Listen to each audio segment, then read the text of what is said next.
Vanakkam. People of my larger global family, good day, good evening, and much more. I come from a global village called Tamil Nadu. Part of a cluster of villages called India. That's all we are. We can be nothing less or more, except in arrogance. Tamil Nadu is a state and has many things to be proud of, ranging from our rich heritage, culture, language, architecture, food, social justice, pioneers in the world trade, and many such remarkable achievements. However, all is not well now. More on that later. As I stand on this podium, I can boldly say I dare to have a vision. The new grade is being bold with a purpose. My true purpose today is to challenge the status quo and mediocrity in polity that is plaguing our state of Tamil Nadu. I have often said that when avaricious businessmen and politicians set mediocrity as a standard, then rubbish becomes acceptable. Ordinary becomes extraordinary. And extraordinary becomes genius. Genius itself, if it exists at all, is relegated to a state that needs psychiatric monitoring. Fortunately, my vision in these climes is just extraordinary. Extraordinary only when compared to the policy paralysis and the lack of imagination that exists in Tamil Nadu today. To make this a specific rather than a wandering generality, the three big things plaguing my state today are: one, the apathy shown by political class of the state's financial health and management. With the revenue deficit at its all-time high of rupees 160 billion and growing every day. State gross fiscal deficit, which stands at an approximate rupees 405 billion, the third highest in the country for the year 2016 and 17. A large part of this deficit is driven by ineffective public spending and lethargy, and a lack of vision by the people in the government.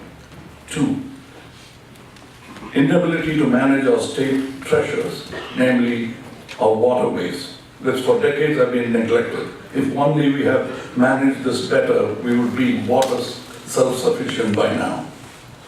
Three, the gradual lowering of the bar in every aspect of society, from education, skilling, healthcare, to social justice, to creating employment. To move on in this regressive times, what I propose may just be a dream, but it's much akin to the sheer necessity that led our ancestors to come up with the idea of the wheel. The new wheel is an old concept, eons old. It's an idea of creating a virtuous cycle to weave its magic on the populace. A cycle that we have to recraft and maybe humbly reinvent. My firm belief is that the business of new age politicians should be to set a context and be an enabler to embed this new wheel within our society. However small that wheel, it should still ripple across our placid social lake. My mentor once stated, and I quote, "If the villages perish, India will perish too. It will be no more India. Her own mission in the world will get lost." For him, the rebuilding of the nation could be achieved only by reconstructing self-reliant, self-sustained villages.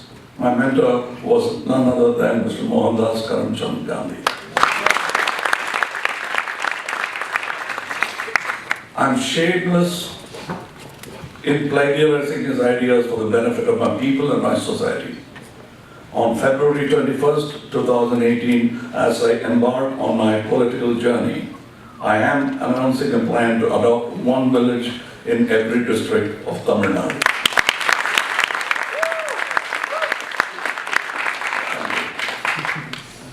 with the vision and aspiration for them to be the best village ever in India. And later, why not, maybe the world. An exemplar of sorts for my state and country. These villages will be planned with an intention to be holistically sustainable, economically, ecologically, sociologically, technologically, and high on education, skilling, and health. All the key faculties for a healthy society. With this, we will set in motion a series of virtuous cycles in Tamil Nadu by being the change. I truly believe that a strong Tamil Nadu augurs well for a strong India. Now I'm practical enough to understand that every journey begins with a single step. Therefore, as a first measure, we will take one village and reimagine it for excellence. Later, we shall scale it across the state.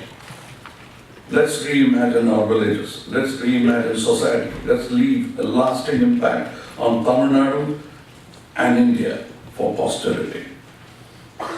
All Indians and even global citizens are welcome to contribute to this idea. Being a Tamilan is not a prerequisite or a condition. But as I have often said, it is merely a postal code.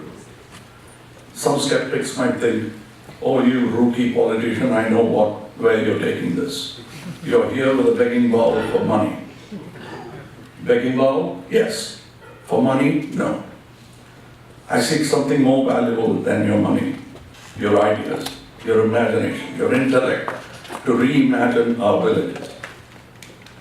Your time and participation in pursuit of excellence. My political campaign begins here with the aspiration of forming a brain trust with my Tamil women and men.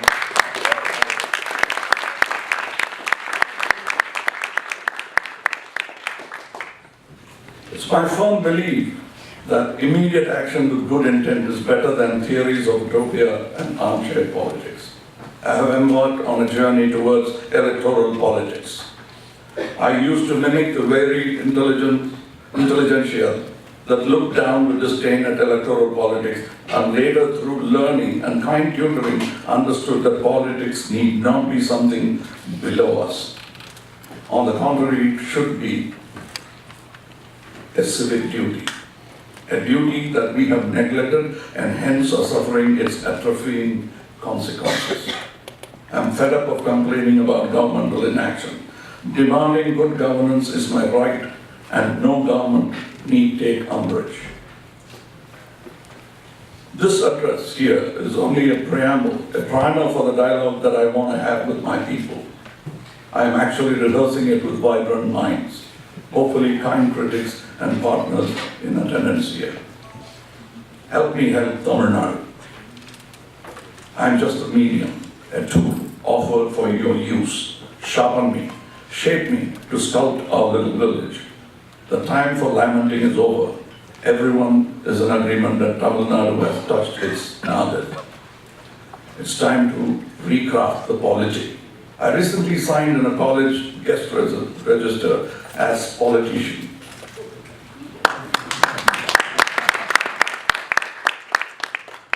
On second thoughts, I should have signed as polity-culturist. That's what we all are, cultivating a new polity. Enough said, I guess, to indicate the direction of our journey. It's simple.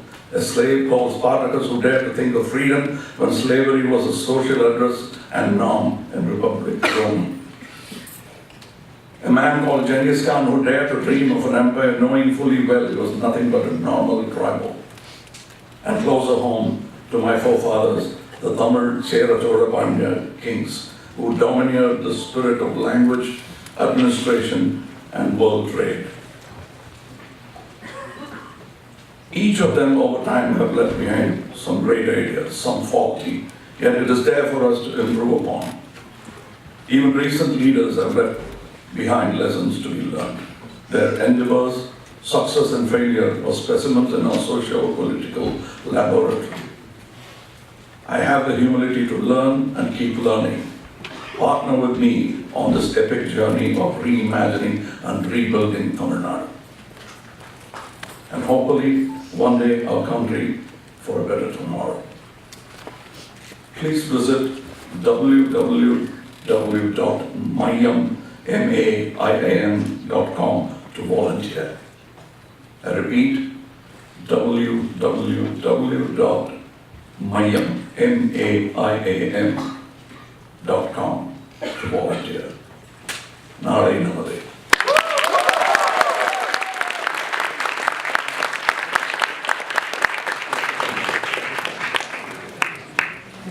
So before we start our conversation, let me ask you all a question. Are you all here to see and hear Kamal Hassan, the actor and artist?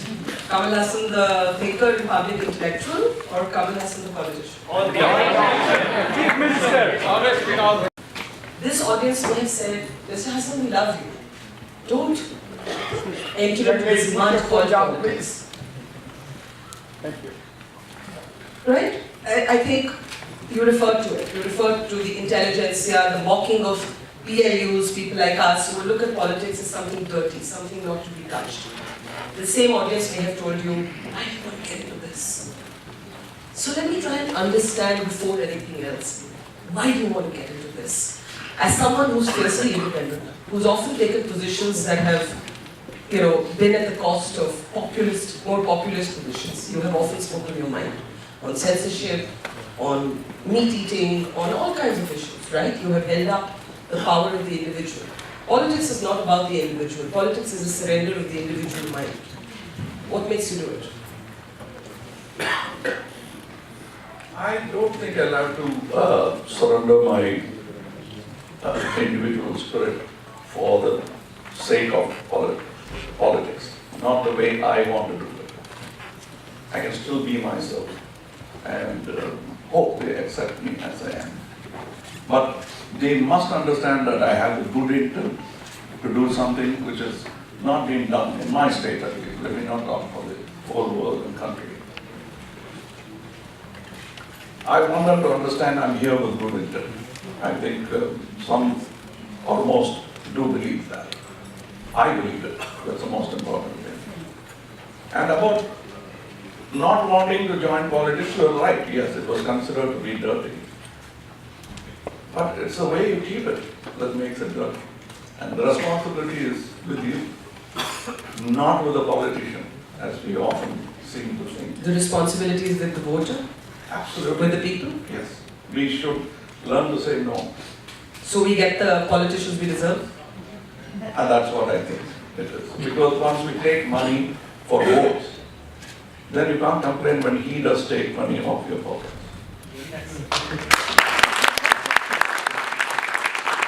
He's going to look you on the eye and say, oh yeah, I'm the only thief from this. Between the two of us, I'm the only thief and you're not, is what he's going to ask. What was that precise moment when you knew that you had to cross that space from being a public figure with opinions to electoral politics? Because the two are different. You can be deeply political. I think I'm a deeply political person without being in electoral politics. You were always deeply political. When did that crossover happen for you? It was a very, very slow, snail-paced movement. It took me 37 years. Can you share a bit of that journey? Yeah, because the moment I started this Narpani as what we call social service movement, I call it. That was done about 37 years back. That itself is a political move in the sense I wanted to do something for my people. And we were doing social service, and that I thought would change society a bit. But it was becoming more and more difficult doing even that. And so there's a time when you realize that you spent 37 years with so many people. There are roughly about 10 lakh hardcore workers in this welfare association. That's a lot of man hours and a lot of enthusiasm. All being dampened by political apathy. So something, if you want a change, if you want a great change, it has to be done through the government. And for which all my heroes, for example, Gandhiji or Mr. Ivera Periyar, as he's called, it must be Ivera Swami, who we call Periyar. They all did not go into electoral politics. And I thought I would follow their footsteps because they are my heroes. But then they lived in another time. What is it about this time that compels you to contest elections? You live in Delhi, so you don't know. I live in Delhi and I wish I had the courage to contest elections, but I don't. No. I think it takes a kind of courage But to actually jump into that pond. Yes, I would call it courage, but I think we have been pushed to such anguish and anger.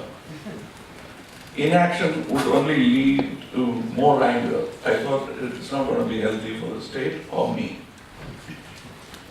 What makes you think you're going to be different from everything you've seen? And what is that difference? Well, I will not bring in the analogy of films here. I was Please different. No.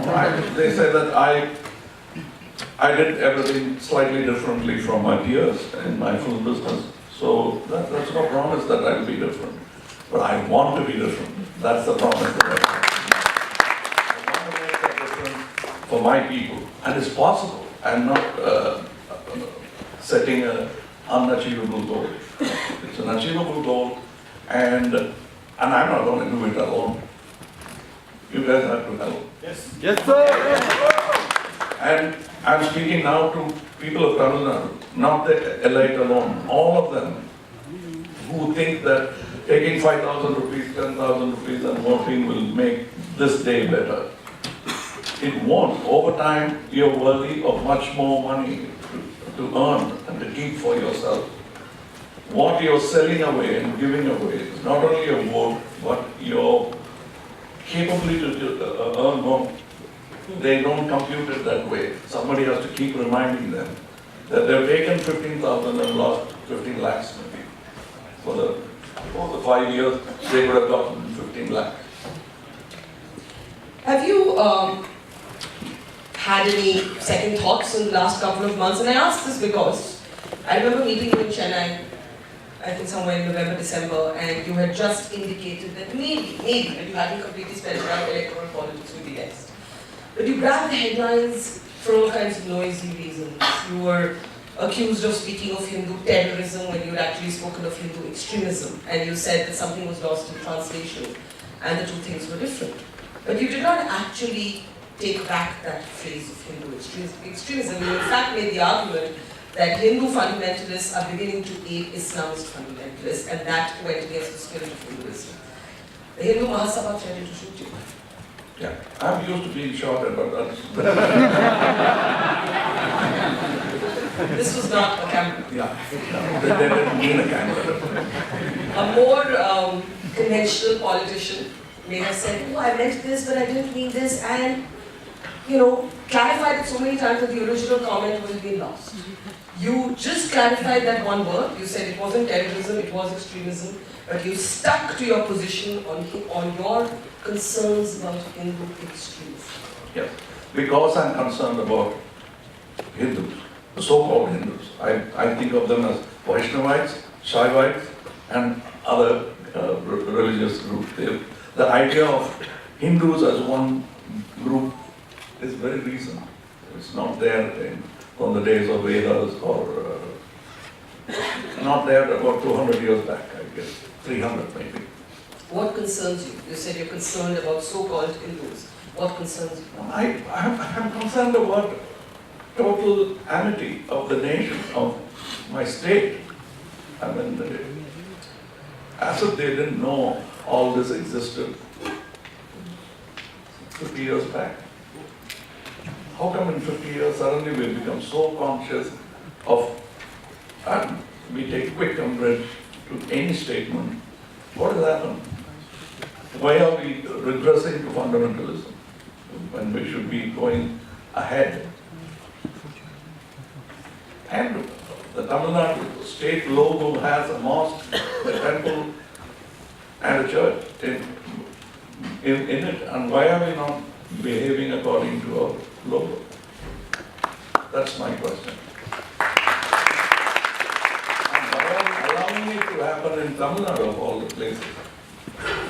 Why suddenly people who are passive and who walk to the other side of the street, if they found that some kind of commotion is going on, is now happily wading into agitations and problems.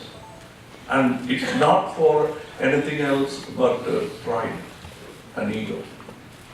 And you think that's a kind of chauvinism that concerns you? Frightens me, Frightens you? really, for my being. Personally, yes. I can keep a cold face when they say they'll shoot me. I will not urge them and say, come on, shoot me. You know? You're not going to do that button. Yeah, I can't. And even with a bulletproof vest, because everyone thinks the bulletproof vest is saves you from the bullet, but it doesn't save you from the pain. The impact of the bullet, the velocity of the bullet will still break your rib. So I'm not ready to take that pain. There's another big star from your state who's also in his interest in being in politics. It's quite an interesting moment in Tamil Nadu. You have said you and Rajnikant are good friends. You have said that when you decided, before you publicly said that you would be in politics, you actually picked up the phone and you called him. Is that correct? No, I met him. You met him. But when it comes to that question that everyone wants to know, can we see both of you on the same side? You're not so sure, are you? No, the reason is, we can as friends be on one side. I mean, that's different. But polity is different, because I'm trying to make that difference to my state. Our approach, the general intent might be the good of the people, but I believe that there is a certain way in which the good will have to come to the people. I don't like to take a detour. So it might happen, we'll wait for his manifesto to be out, and mine will be out soon. 21st. 21st. So if it gels, then in polity, for the sake of the nation and the betterment of the people, a good alliance, if it's not full of lies and, Cosmetic arrangements, deceit and tacit, under the table nods, that is no good for the people. So if that is not there and we are able to see eye to eye on a point, maybe, but I don't think so, because the very fact that he, in his first announcement, made some statement which gave him a cue. I'm not still hope. I hope it's not saffron. Hope is you and not sacrifice.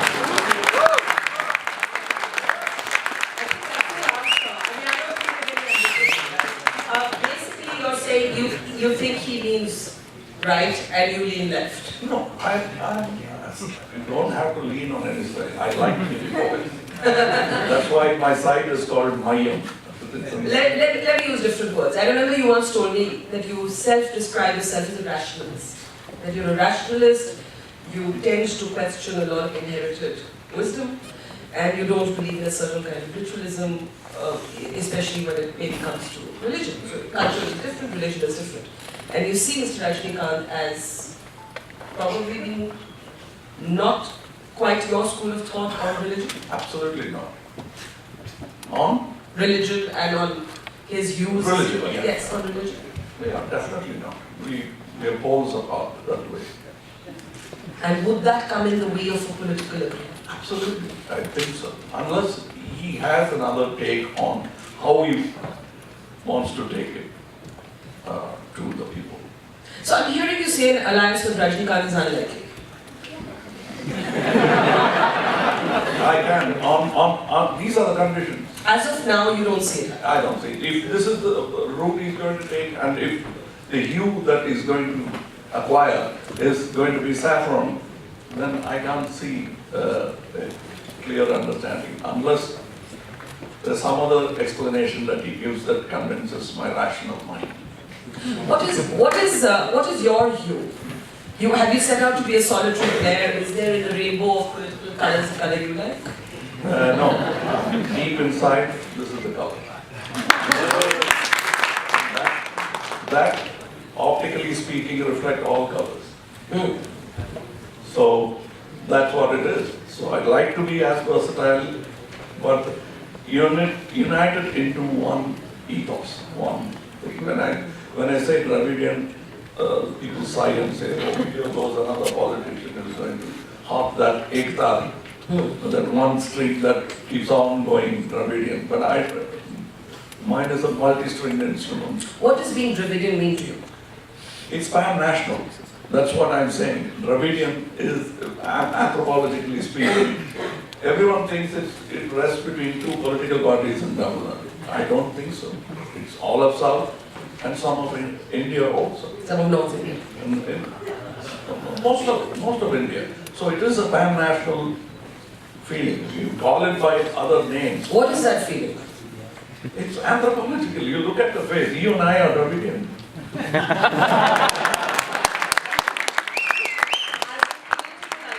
What does it mean? Yeah, it could mean that you and I are the same. Itself is a political slogan. So let me break it down.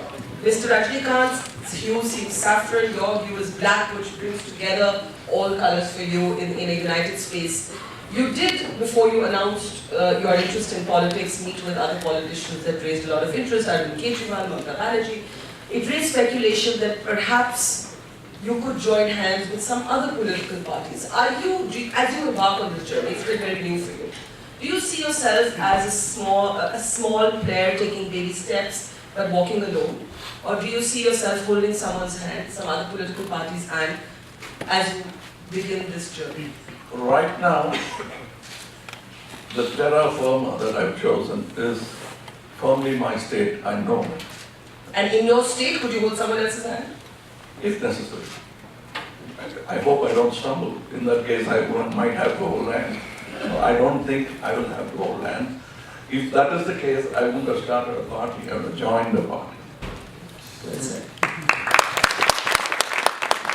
So the reason that I have started a new political party itself shows that I intend to walk it with the people, not with any politician as such.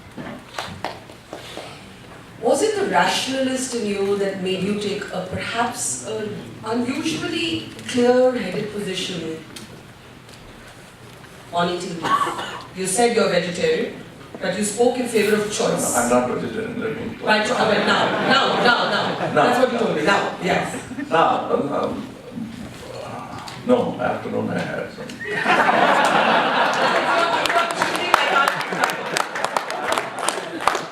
People told me that it's great to be a vegetarian, and I asked them why. They said that, how can you take life to improve yours? But you said vegetation doesn't have life. They have life.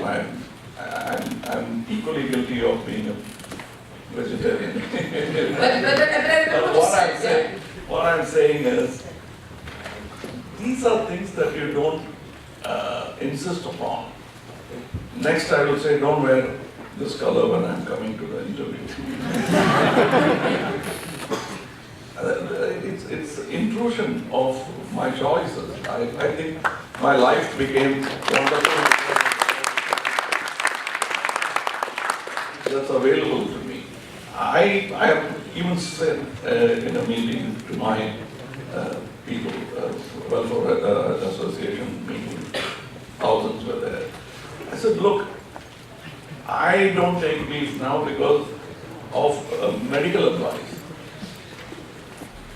And I've mentally decided, I think it in a fair ethical decision, is not to eat an animal which is bigger than me. Fair, I mean, fair game. So that's all. That's the amount of restrictions that I put on my eating habits. But what I said in the same meeting is, don't give us a menu, give us food. Then you can probably dictate. You are not capable of feeding this country and you're telling us what to eat.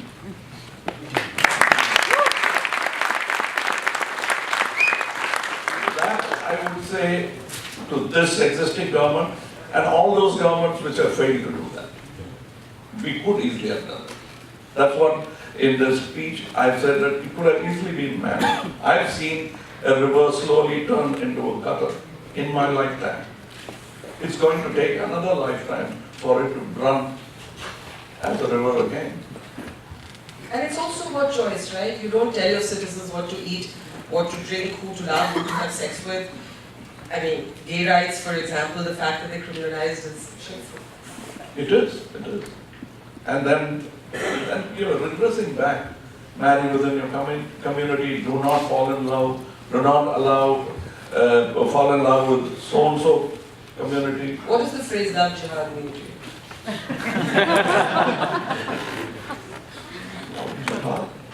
don't know, we're mixing. No, it's not my phrase. No, it's mixing two metaphors. Yeah, well, if jihad means holy war, then it doesn't fit. Exactly. It's a misnomer. But I think that a new revolution is on the way. I don't know about jihad. Love will triumph across the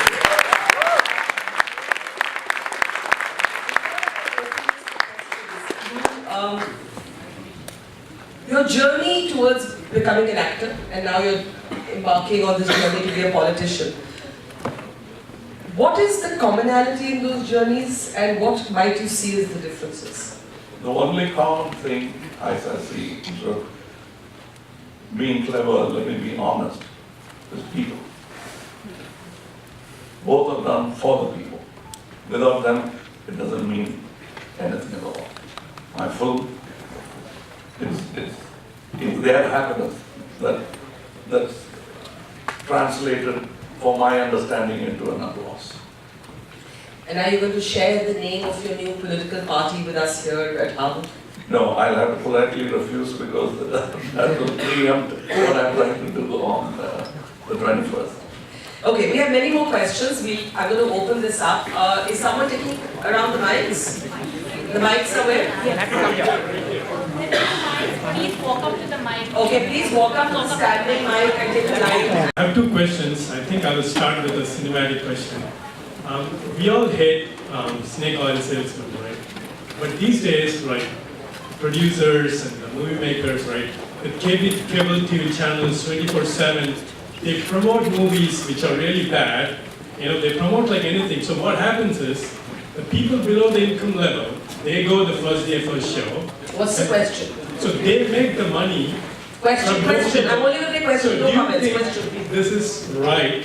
Because, I mean, it's like a reverse Robin Hood, right? We have seen Robin Hood movies, right? Are taking money from the rich people and giving to the poor. But this is like... Okay, I taking don't money really from the poor understand the people. question, so let's take that as a comment. If you want to interject briefly, we will, and let's move on to this side after that. Yeah. No, well, I think what you're trying to ask is it right that you promote a bad quality product as fantastic and make people throng to it? And well, that's what you did with cigarettes. Till someone told you it's harmful, and now you're cutting down on it. Why do you want to cut down on it? There's somebody who said that if the food council will have to okay a new invention called alcohol, if it were to be now, they will not. Okay, let's move on. I have And promoting anything bad is bad enough. Could we please keep this to questions and possibly within the parameters of what we actually are talking about here this evening? Yes. Yes. Please. So as you told that your intention is good, so my question is that suppose there is no melody after the election, the next election when you participate, will you join the hand with Rajnikant? He just answered that at length. No. So your question was different. My question after the election. I'm on the pre-poll, you're on the post-poll. The reason I'm asking question because I'm not from Tamil Nadu. My girlfriend explained Rajnikant is like to explain the politics to me that they are like Lord Vishnu and Lord Shiva, and we love both. And that's what my question is. Okay, let him answer now, please. I'm going to try and let him answer. Let him answer, yeah, let him answer. And give the space for questions. Yeah, thank you for going ahead that far and even talking about polls. Well, if there's no majority, as you say, then it's the people's verdict. I don't have to somehow sit in a chair, but stand. And wait again and work. And about this Lord Shiva and Vishnu thing, I think enough has been said of these two gods. Everybody knows their quality. What we need is to preserve and to make Tamil Nadu healthy. That doesn't mean I'm talking about Vishnu. This is my attack. Okay, now the question here, this side, yes. Hello, sir. Sir, my question might sound similar, but it is not.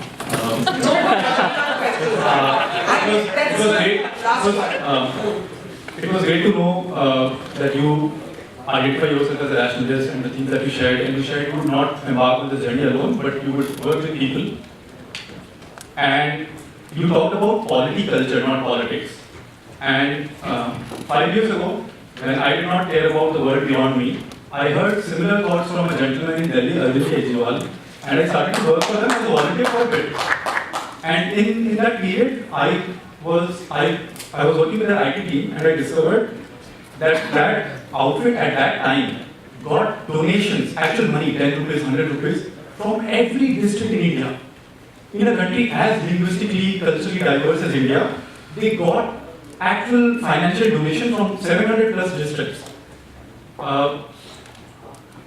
What I felt good about that was I could see in a diverse country as ours, I could see a political force emerging of people to work together across all these divides. So why not join hands with forces that are not separate from Tamil Nadu, where good work can be done under the same umbrella. Okay. I'm not talking about Mr. Sir, I'm going to have to interject. Your questions cannot be that long because there's a whole line of people waiting to ask. Okay, let me come to that. Yes, Mr. Kejriwal came and met me in my party office, which was then not the party office, but now has become the party office. So he met me and he was kind enough to say that we are brothers by motto. You want an alliance, you got it. You don't want it, that's still okay. But if you want any advice from our experience, it's yours to take anytime you want. That was the kind and magnanimous offer given to me by Mr. Kejriwal. And I intend to take it, and I'm not only from Mr. Kejriwal, I'm going to take it from others. But the idea of forming an alliance, it depends on what we believe in, what we want for the country. You cannot just go and shake hands just because the Gandhiji has a saying, do not walk with your dirty feet across my mind. So I don't want anyone walking with their dirty feet across my mind. I'm not implying that so-and-so has got a dirty feet, but I'll have to be careful. But can I just briefly push you on that? Because the Kejriwal example is actually a very relevant example to you. Because there were people who were professional, typically outside of politics, who decided to get into electoral politics. And perhaps somewhere along that journey discovered that the system operated in a certain way. And today, if there is one criticism of Arvind Kejriwal that is made, it is that you didn't remain as different from other parties as you said you would. Somewhere the system swallows you up, it needs to be recognized. I've been in a similar system where they said you don't defy a system as strong as the film industry. But you can. There are people defying Hollywood. They already defied it, giving the run for its money. They made all the decisions, but it's changing now. It can be done. And I believe that it can be done. Okay, question this side? Yes, when Justin Trudeau appointed half his cabinet as women in 2015, the reason he gave was because it's 2015. So, sir, it's 2018 now, and can I know would you be working towards same kind of gender equity in your party when assigning tickets or party members, or when if you win, giving seats, cabinet to women, and particularly Dalit women? Yes. For me, women are women. I don't believe in the Chaturvarna or the fifth Varna separately. They're all mine. They're all my family. So there will be women too. For you to know, there are already 2 women signed it, and I can't name them now. Come on, name one then. No.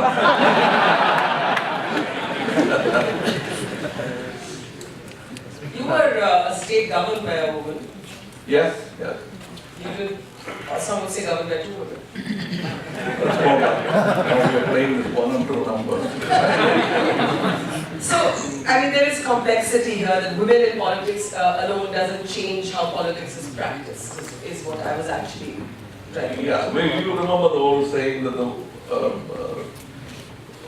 only man in the parliament is a woman. You remember that? They said that of Indian parliament. I know Indira Gandhi at one time in a cabinet, but in 2018 we shouldn't be referenced against men is what I would say. Next question, that side, please. Yes. My question is, should laws reflect the views of the majority of people? I didn't get it. Should laws reflect a majoritarian sentiment? Should the law like in Saudi Arabia, it's okay for adultery punishment is killing a woman by stoning? I don't know about other countries. Let's talk about ours. I like the lady, blindfolded lady with equipoise. And that's what it should be. It should be not to appease the people. There are many politicians who do that to appease people. I think law should be above all of it. And blind to bias. That's what I think it should be. That's when all will get it. There's somebody who says justice for all itself is a myth and a slogan just to keep the manthan going. But I believe that the law should be above these sentiments. Otherwise, it won't make a great society. Okay, this side. Mr. Kamal Hassan, thanks first of all coming to Boston and Harvard. We really love to hear your thoughts here. My question is very straightforward. I'm not from Tamil Nadu, but last 50 years we have seen in Tamil Nadu all the big politicians are either coming from in movie industry or related to that, including you, right? And there's no second leadership happening there in Tamil Nadu for a long time. Do you intend to change that in your party, or you will be the same as Ms. Jayalalitha was, that there's one image party? One person parties. Then I might as well call it just Kamal Hassan, and not by any party name. I don't believe in that, because look at my age that I'm now in. If I'm starting a party to last another 20 years alone, then it's not a party. It's a party that you have every Saturday. That's not what this is. This is beyond time. It must at least last 3 generations to have an effect on the populace we're trying to help, which means I won't be around to see it. So I've already thought of the 2nd, 3rd, and 4th leadership. Maybe not, I won't pick the person. Even that amounts to a certain amount of just policy. So yes, I'm not going to follow that example. What do you think of dynasty in our politics? The fact that top jobs get inherited in smaller parties and large parties? I mean, it is breaking up of the monarchy that brought about our democracy. Why mix that back in here? I don't think that, I think that is, calling yourself Tamilian, as I said, calling yourself Tamilian is only the address. That's not a qualification. So that in Tamil we say that Tamilan என்பது வந்து விலாசம், தகுதி அல்ல.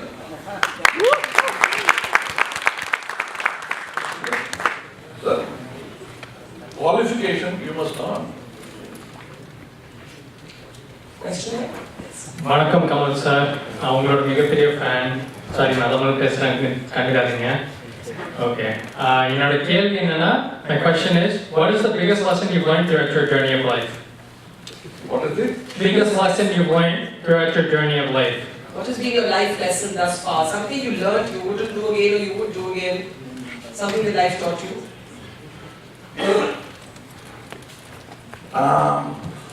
Well, I've learned one thing. It's been said, worded very well by Mr. Rajaji. Don't do anything that you're ashamed to admit in public. Do anything that you're not ashamed to do, admit in public. It's as simple. I'm trying to live up to that. It's so simple. Even murder can be justified if you're a soldier. I killed so many people for the nation. So anything that you're not able to admit, don't get involved in that business at all. Is there a mistake that you made that you would not make again? I mean, we all make mistakes. We all make misjudgments, wrong choices. But something that you know, that you really had to go through it to learn it, and now you're saying to yourself, I won't do that again. Yeah, I will never ever overestimate myself and think I'm a fantastic, intelligent man, bordering on genius. I'll never do that.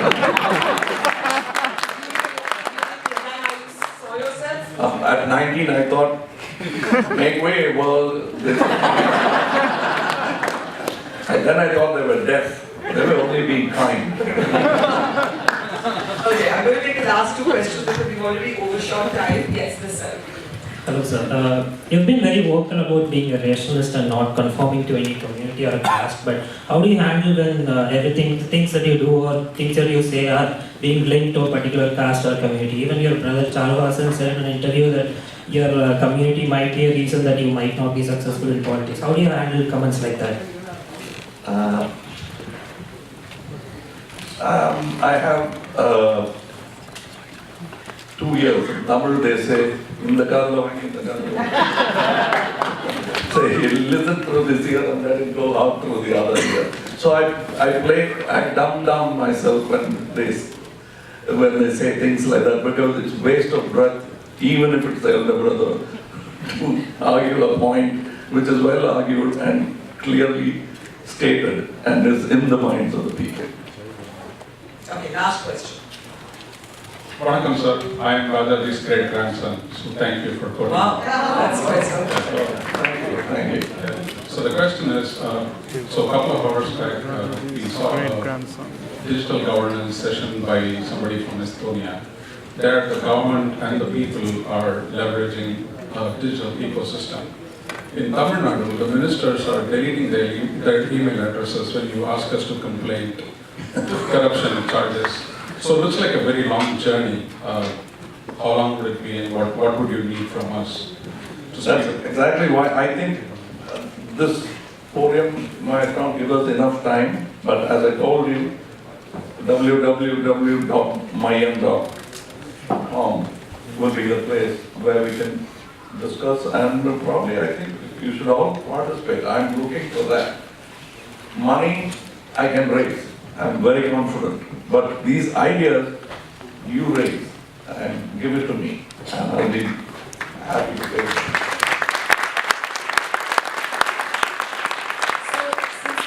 Among young people, I do want to just ask you one last thing before we close. Is there a dream you had when you were the average age of this room that remains unfulfilled? Yes, I wanted to go back to college. And I'm a high school dropout, so I always wanted to get back. But life gave me so many other opportunities that dream never happened. And now there's no time for that, obviously. But you're never too old to study. But life is the laboratory of the I classroom. always say that I'm an extra level student, picking up even garbage that is thrown out of intellectual garbage. Thrown out of the universities, because that's what has been my stable diet, intellectual diet. Well, I can say this, that whether or not you went back to college, you are one of the brightest minds I've had the pleasure of talking to, and I know that the room will support me in that. Thank you very much. Thank you so much.